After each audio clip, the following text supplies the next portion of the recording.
यहाँ देखो, अभी हमको पढ़ना है बीज गणित क्लास 7। यहाँ से स्टार्ट करेंगे और ये बीज गणित स्टार्ट लेता है 6ठी क्लास से। और वहाँ पे हम लोग जानकारी क्या देते हैं, चर और अचर के बारे में। 7वां क्लास में फिर वो 6ठी क्लास वाली बात को रिवीजन कर रहे हैं हम लोग। बैठ जाओ, रिवीजन कर रहे हैं। तो हम पढ़ेंगे पहले चर और अचर। ये क्या होता है, राशियां। तो चर राशि, जिसको इंग्लिश में क्या बोलेंगे, वेरिएबल। और अचर को इंग्लिश में क्या बोलेंगे, कांस्टेंट।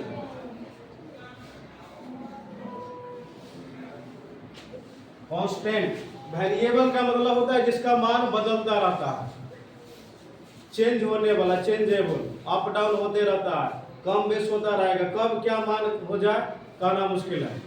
तो ये होता है वेरिएबल। और कांस्टेंट का मतलब होता है कि इसका मान सब दिन बराबर रहेगा। जैसे आप 7वां क्लास में जो पढ़ रहे हैं, तो ये जो वर्ड आया 7, ये अचर हो गया, कांस्टेंट है। 7 का मान सब दिन 7 रहेगा। वर्ड के किसी भी हिस्सा में लिख दीजिए, इसका मान क्या होगा, स्थिर, यानी कांस्टेंट, यानी अचर, ये मान होगा। तो हम अलजेब्रा यहाँ पढ़ रहे हैं। अलजेब्रा में 2 तरह की राशि का क्या होता है, संयोजन होता है।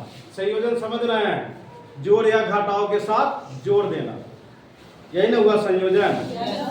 या तो जोड़ से जोड़ देते हैं या फिर घटाव देते हैं, प्लस या माइनस के चिन्ह के साथ हम जोड़ेंगे। तो ये दोनों के संयोग क्या कहलाएगा, व्यंजक, जिसको हम बोलेंगे बीजीय व्यंजक। और इसमें जितने पद आएंगे उसके आधार पर इनका वर्गीकरण होता है बीजीय व्यंजक का। एक पदी बीजीय व्यंजक, द्विपदी, त्रिपदी, चतुर्पदी। तो पद के आधार पर इसका नाम होगा। फिर बहुत सारे एक या एक से अधिक पदों के जो योग होता है उसको हम बहुपद कहते हैं। बहुपद का क्या मतलब, बहुत सारा पद। तो हम सबसे पहले बीजीय व्यंजक बनाते हैं कि बीजीय व्यंजक में क्या होगा, चर राशि और अचर राशि का संयोजन।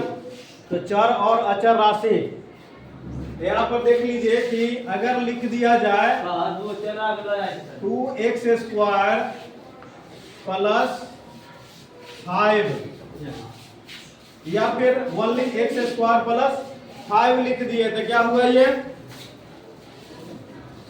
क्या देख रहे हैं आप, x² प्लस 5 या फिर y प्लस 7। तो हम इसको पहचानते हैं, ये कितना है, 7। ये कितना है, और ये कितना है, इसका वैल्यू कितना है, ये अननोन है, इसको हम नहीं पहचानना है। तो नहीं पहचानना है, पता नहीं क्या मान होगा इसका वैल्यू कितना होगा, ये पता नहीं है। तो जिसके बारे में पता नहीं है उसको हम बोलेंगे चर, चलने फिरने वाला। और ये हुआ अचर, जो चल ही नहीं सकता है, जैसा है वैसा ही रह जाएगा, तो वो अचर हो गया। तो चर और अचर को क्या किया गया, संयोजित किया गया, जोड़ा गया। तो इसी संयोजन को हम क्या नाम देंगे, व्यंजक। व्यंजक। और किसका व्यंजक, बीजगणित पढ़ रहे थे, बीजीय व्यंजक। तो बीजीय व्यंजक अल्फा न्यूमेरिक होते हैं। अल्फा न्यूमेरिक मतलब अल्फा से अल्फाबेट, अल्फाबेट समझ रहे हैं, ABCD। और नंबर का मतलब हुआ 1 2 3 4। तो ये दोनों का मिश्रण होता है। बीजीय व्यंजक क्या होगा, अल्फा न्यूमेरिक। ये कुछ अक्षर भी होगा, और अक्षर जो है वो चर कहलाएगा, और एक निश्चित राशि होगी, नंबर क्या होगा, कांस्टेंट होता। तो ये दोनों के संयोजन क्या कहलाएगा, बीजीय व्यंजक कहलाएगा। तो अब क्वेश्चन पर आते हैं कि अगर 2x² प्लस 7 लिख दिया जाए तो ये क्या, इसको क्या बोलेंगे हम लोग, इसको क्या बोलेंगे, बीजीय व्यंजक। और इसमें कितने पद, 2 पद। ये हुआ पहला पद, आइए दूसरा पद। प्लस आगे क्या करता है, 2 चीज को जोड़ता है, 2 पदों को जोड़ता है। एक को प्लस 2 को जोड़ेगा, 2 को प्लस क्या करेगा, कितने पद को जोड़ देगा। यहाँ भी मान लो प्लस लगा दे, तो किसी और को ला रहा है तो कै को जुट गया, तो कितने पद का ये व्यंजक, त्रिपदी बोलेंगे। और 2 को रहेगा तो द्विपदी रहेगा, और 1 को रहेगा तो एक पद। तो पहले हम एक पदी से स्टार्ट करते हैं। ये भी बीजीय व्यंजक है, प्लस माइनस तो नहीं है, लेकिन फिर भी ये बीजीय व्यंजक है। तो बीजीय व्यंजक है तो पद कितना है इसमें, 1। तो इसको आप समझेंगे कि व्यंजक क्या होता है, बीजीय व्यंजक क्या होता है। अब हम समझेंगे गुणनखंड के बारे में कि बीजीय व्यंजक का गुणनखंड।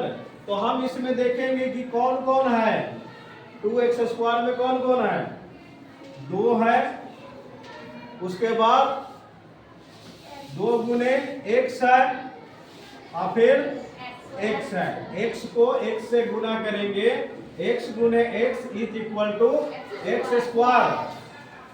तो ऐसे बना है x²। तो हम इसको गुणनखंड करेंगे।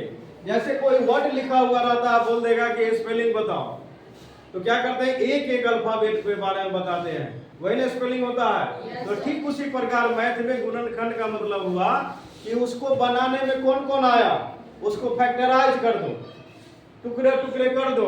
तो इसमें क्या हुआ, पहला हुआ 2, उसके बाद उसको गुना किया गया 1 से, और फिर उसको 1 से गुना किया गया, तब क्या प्राप्त हुआ हमको, 2x²। ये समझना है।